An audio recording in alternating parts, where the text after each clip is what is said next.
Raceway Venray werd de tweede editie van GP Venray georganiseerd.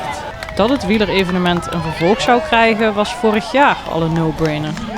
Eigenlijk was dat op de dag zelf al, dat we dachten van nou, dat we zoveel opkomst van hoe gaan we dit nog leuker en nog groter uitpakken. En door alle support van de stichtingen en partners en sponsoren, want ja, we hebben wel een doelstelling om het allemaal gratis, zodat het ook breed voor alle jeugd bereikbaar is. En dat is wat we willen bereiken voor de gemeente Venray, maar eigenlijk de hele regio. En we hebben zelfs een aanmelding vanuit Noorwegen, dus als we dat kijken dan kunnen we niks anders zijn dan trots. En zijn er nog dingen anders dan de vorige editie? Ja, we hebben een aantal onderdelen hebben eruit gehaald. Dat was de ploegentijdrit.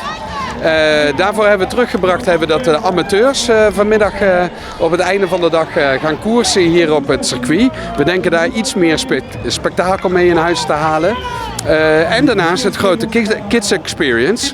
Dus we hebben hier 14 onderdelen, waaronder het open kampioenschappen slowbiking. Heel veel leuke onderdelen, waardoor het voor de kinderen die niet meer aan het fietsen zijn, gewoon toch in aanraking komen met sport en plezier. Buiten de gemeente wordt het enthousiasme overgebracht door meester op wielen Boy van het Loo, die samen met de bekende rode lantaarndrager Jaden aanwezig was. Aan welke race doe jij mee vandaag? Aan categorie U11 of 12. En is die al geweest of ga je nog fietsen? Is al geweest. Dus ik hoef niet meer vandaag. Hoe is het gegaan? Goed, eigenlijk net zoals altijd laatste, dus niks bijzonders. En hoe was dat hier op het circuit? Leuk, lastig en zwaar. Waarom is het dan lastiger dan op de weg bijvoorbeeld? Hier zitten meer bochten in dan op de weg.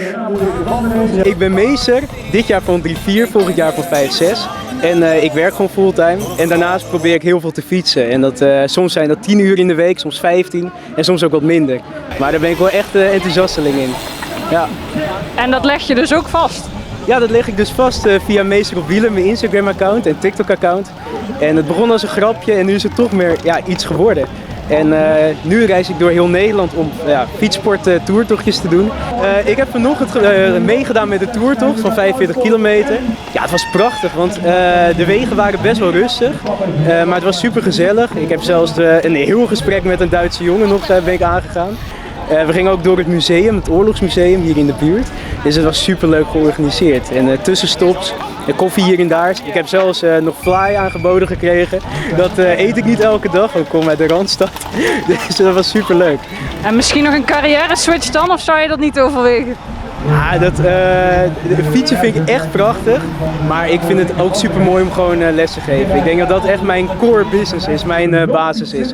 En hoe goed ik daarnaast word, dat zal ik nog maar zien.